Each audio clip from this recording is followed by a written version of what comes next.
Oh, hello everyone. Another quick kit to review. This time we've got Eduard's limited edition Lysander, made by Westland, weren't they? Westland Lysanders in 1/48 scale. I ordered this direct from Eduard over the VE weekend because they had a discount on them. I probably ended up paying more, but I couldn't see anybody who had them in stock in this country at the time.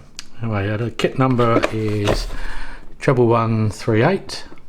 And you've got 7 options, of which 3 are Finnish and the rest are RAF, I believe.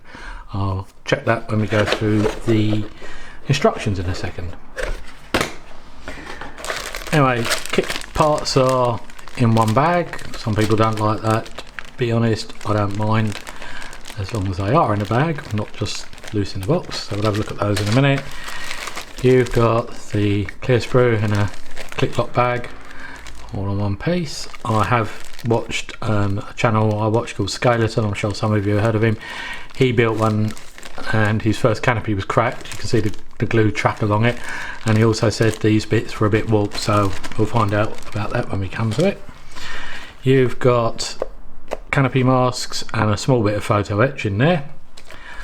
Then you've got 2 bits of photo etch in here, which has got painted seat belts and radio set, instrument panel, and other various bits of detailing on the other side. Not sure what they all are. That's part of the engine, I know that.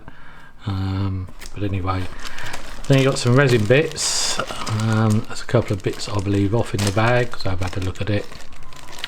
But Eduard's resin, is it they're called, sets, because 2 of the options are doing it on skis, which is what I think everybody has suddenly decided they want this kit for.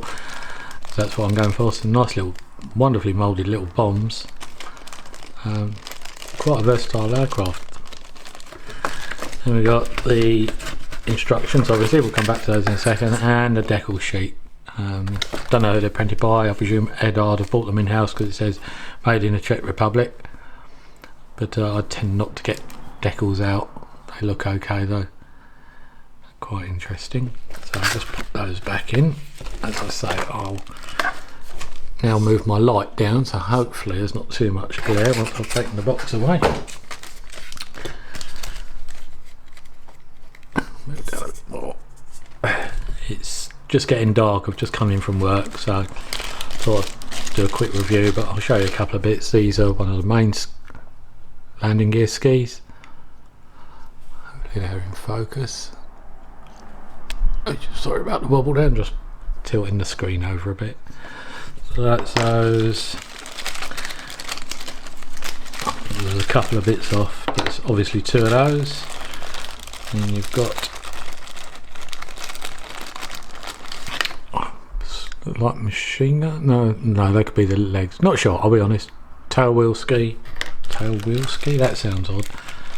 A tail ski. You got some other little tiny bits, and the bombs, and what is definitely a machine gun, and I think these may be, I'm not sure, I'm not going to lie, I don't know what they are, but there is something, this part which has come off of there, looks like there should be 2, so I hope they're both in there. Yes, they are. So we'll just seal those straight up again. That's the resin parts. I'll show you a quick close up. You're going to get a lot of glare, I'm afraid, so maybe the camera will adjust. I'll take that right out, so you're going to get a moment. There, the instrument panels and radio panel, and there's the other bits of etch, and the clear parts. Let's have a look at the clear parts, shall we? Tilt the camera down again, sorry about all the lighting. As I say, it's just getting dark here in the UK. So they look clear to me. They look really good. I can't see any distortion on these parts at all. Crystal clear. Thank goodness for the masking set though.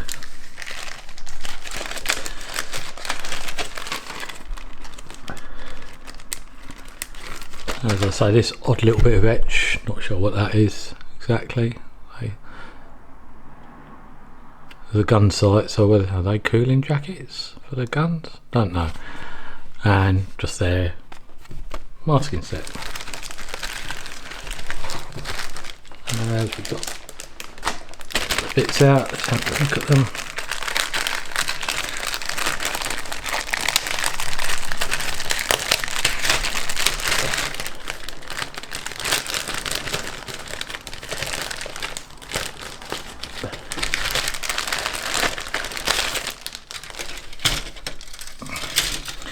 Okay, so you've got, I'm assuming that's a fuel tank, a ladder for the outside, don't know what they are, and this pod thing that it carried, I presume it carried some sort of supplies when it was dropping the agents off in France.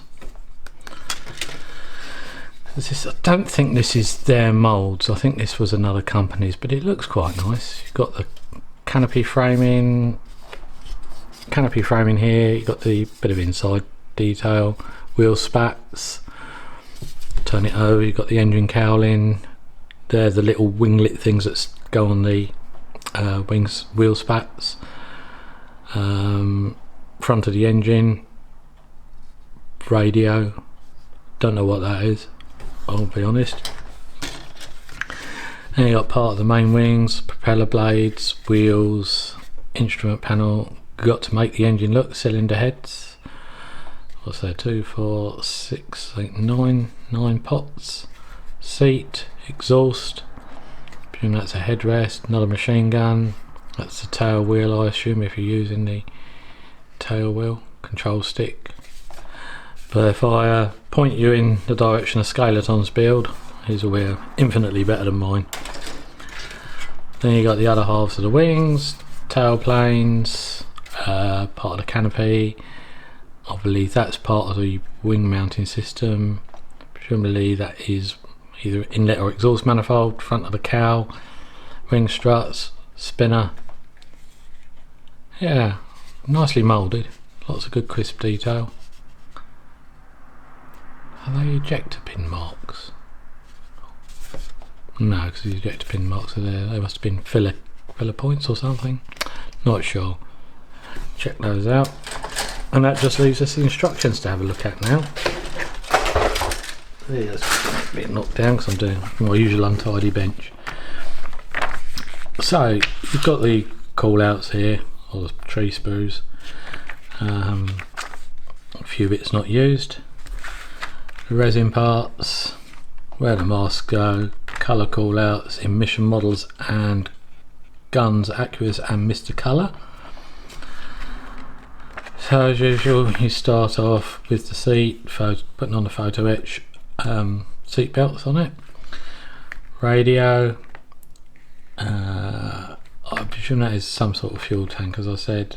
The seat going on, got to supply a little bit of plastic. Photo etch rudder pedals, more interior parts. See, that's a fuel tank, but I don't know what that part is. Then you've got the rather uncomfortable looking back seat, I guess, or is that the pilot's one? Not sure. I say that a lot, and I'm not sure. The instrument panel, putting various other bits of details on the side walls, closing up the side walls, making up the engine. So as I say, it's either the exhaust collector ring or an induction ring, and then I don't know if these are supposed to represent the push rods, I guess. Push rods, or is it? No, it wouldn't be ignition harness. Making up the 3-piece cowl, or 4 if you include the front wing, bit of photo etch detail to go on it, of resin parts for the whatever they are, no idea what they are. Making up the propeller on the central hub with the spinner. Machine guns, single or dual by the looks of things, for various options. That's D only, and that's A, B, F and G. I don't know what happened to C, did he not get any? There's another photo etch part there. Still working on the interior. Bringing the fuselage halves together. I have no idea what this is. What would that be? Again, it's only on markings A and D. It's got this curly bit on the end. I'm intrigued about that. I have to try and find out. Making up the little bomb racks. make 3 pieces for A, B, D and G, and then I didn't realise that they could carry them what looks like on the rear. That's marking C only, so that's quite an interesting one, because I believe the small bomb racks went on the little winglets off of the wing spats. Making up the tail planes, installing the canopy, the ladder if it's used on your option, or the rear ski. Making up the main wings, making up these little winglet things, that's where the bomb racks go. And rinse and repeat kind of thing, showing you them installing the wheels in the wings, wheel spat covers. Making up the main ski gear if you're doing one of those options. Putting on an aerial, putting on this pod, photo etch details, where to mount the pod underneath, giving you the dimensions to work from. And then you've got the schemes. This one is 26 Squadron Gatwick. I thought Gatwick, but oh, pardon me, this was, I don't believe, based at Gatwick. I don't know. It says it's transferred to French territory, and their task was army cooperation after the Wehrmacht marched through the Netherlands and Belgium and began to spread through France. The unit was recalled to Great Britain, from where they conducted reconnaissance, bombing and supply missions. Imagine going out on a bombing mission in one of those. After the fall of France, the unit conducted reconnaissance flights over the ports from which Britain anticipated a possible German invasion from the home island. In February 41, the Lysanders were supplemented by Tomahawks would be tasked with the attack missions over northern France. At the beginning of the year, the Tomahawks were replaced by Mustangs, which also eventually replaced the Lysanders. This is one of the Finnish ones, all on skis in a white scheme with a silver, because I guess it was a doped aircraft, silver dope, some rather snazzy yellow markings. And we've got one that was based in Burma. Gosh, I got these things all the way out to Burma, my word. Black undersides, sea grey and dark green, I guess. Yeah, dark green. Another one based in Dunio? Never heard of that.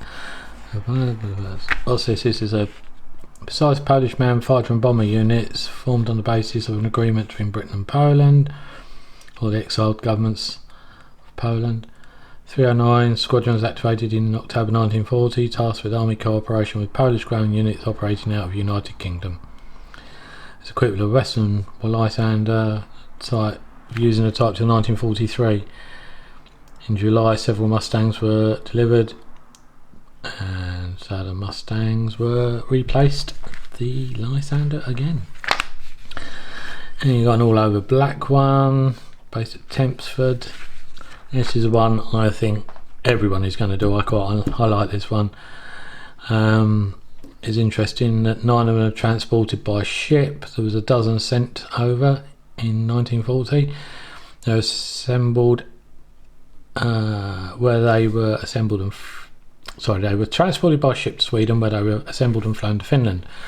The remaining 3 airflames were flown over directly from England due to increasingly urgent preparations, and 1 aircraft was lost over Norway during the ferry flight. They were all painted at the plant in the same way as those delivered in RAF, in dark green and dark earth over the upper and side surfaces. Lower areas were aluminium doped. On this Finnish aircraft, the upper surfaces were changed in 1941 to olive green and black. The squadron insignia was the silhouette of Diana, who was one of the goddesses, I guess, and was applied to the fin, which you can see there. So again, got the rather nice yellow wing tips underneath, very nice. And the last one is another Finnish one, so that's more conventional livery. No, it's in black and olive green again, but definitely the 2 on skis attract me because it's just different. All in all, very good kit. As I say, have a look at the Scaleton's website for a good detailed 3-part build on it. Interesting to watch. So anyway guys, hope you enjoyed another one of my reviews, And yeah, I can see this is going to be another one that's coming up to the top of the pile pretty quick. Don't think I've ever built a Lysander. I might have done, I'm not sure. Anyway guys, hope you're all well, keeping safe and happy modelling. Cheers.